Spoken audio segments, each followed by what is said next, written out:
안녕하십니까. 2020년 5월 28일 목요일입니다. 오늘 말씀은 신명기 25장 1절에서 10절까지 말씀입니다.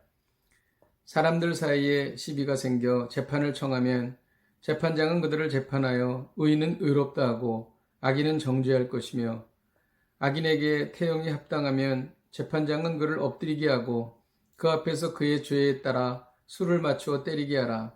40가지는 때리려니와 그것을 넘기지는 못할지니, 만일 그것을 넘겨 매를 지나치게 때리면 내가 내 형제를 경히 여기는 것이 될까 하노라. 곡식 떠는 소에게는 망을 씌우지 말지니라. 형제들이 함께 사는데 그 중 하나가 죽고 아들이 없거든 그 죽은 자의 아내는 나가서 타인에게 시집가지 말 것이요, 그의 남편의 형제가 그에게로 들어가서 그를 맞이하여 아내로 삼아 그의 남편의 형제된 의무를 그에게다 행할 것이요, 그 여인이 낳은 첫 아들이 그 죽은 형제의 이름을 잊게 하여 그 이름이 이스라엘 중에서 끊어지지 않게 할 것이니라. 그러나 그 사람이 만일 그 형제의 아내 맞이하기를 즐겨하지 아니하면 그 형제의 아내는 그 성문으로 장로들에게 나아가서 말하기를, 내 남편의 형제가 그의 형제의 이름을 이스라엘 중에 잊기를 싫어하여 남편의 형제된 의무를 내게 행하지 아니하나이다 할 것이요, 그 성읍 장로들은 그를 불러다가 말할 것이며, 그가 이미 정한 뜻대로 말하기를 내가 그 여자를 맞이하기를 즐겨하지 아니하노라 하면 그의 형제의 아내가 장로들 앞에서 그에게 나아가서 그의 발에서 신을 벗기고 그의 얼굴에 침을 뱉으며 이르기를, 그의 형제의 집을 세우기를 즐겨하지 아니하는 자에게는 이같이 할 것이라 하고 이스라엘 중에서 그의 이름을 신벗김 받은 자의 집이라 부를 것이니라. 아멘. 오늘 말씀은 하나님께서 범죄자와 과부에 대해서 명하신 내용입니다. 1절에 보면 재판장은 그들을 재판하여 의인은 의롭다 하고 악인은 정죄하라고 말합니다. 우리 모두가 언젠가 하나님의 심판대 앞에 반드시 섭니다. 이때 우리는 예수 그리스도의 보혈의 공로로 의롭다함을 받습니다. 예수님께서 우리를 의롭다고 해주시는 것이죠. 그 이유와 근거는 십자가의 대속입니다.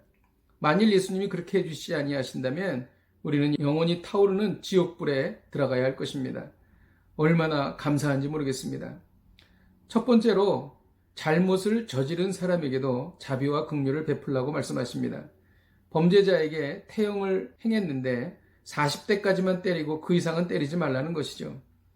형벌의 목적이 죄에 대한 보복이 아니라 교화에 있음을 나타내는 것입니다. 범죄자로 하여금 죄를 뉘우치고 하나님의 백성으로 성숙하게 하기 위함이었습니다. 죄를 지은 사람에게도 인권을 지켜주어야 합니다. 왜냐하면 죄인도 하나님의 형상으로 지음받았기 때문입니다. 죄는 미워하지만 사람은 미워하지 말아야 합니다.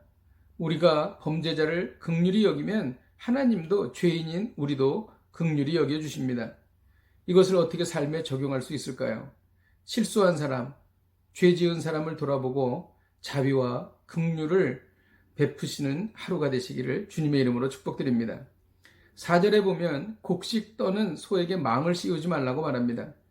곡물을 밟아서 곡식을 분리해내는 소에게 먹을 수 있도록 해주라는 것입니다.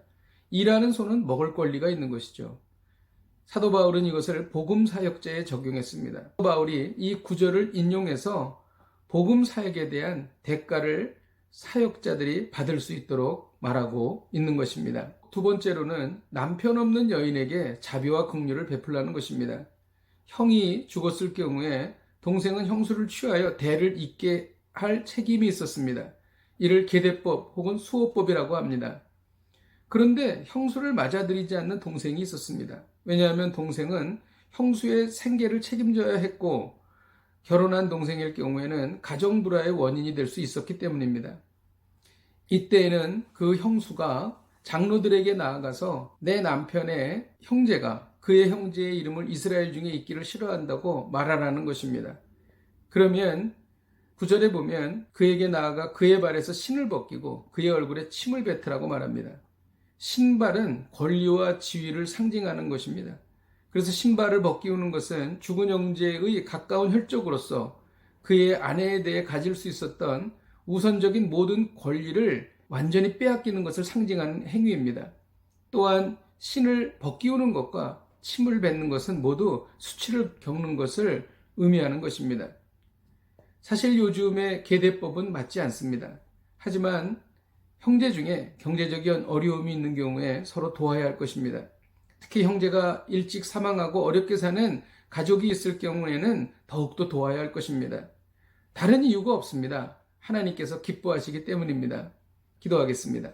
하나님 아버지, 오늘 말씀을 통하여 죄를 지은 사람들과 또한 배우자가 없는 분들에게 자비와 긍휼을 베푸는 저희들이 되기를 원합니다. 그렇게 살게 하여 주옵소서. 예수님의 이름으로 기도하였습니다. 아멘. 할렐루야. 오늘 하루를 사시면서 주변에 약하신 분들, 어려우신 분들을 돌아보고 돕는 복된 하루가 되시기를 주님의 이름으로 축복드립니다. 오늘 하루도 승리하십시오. 내일 뵙겠습니다.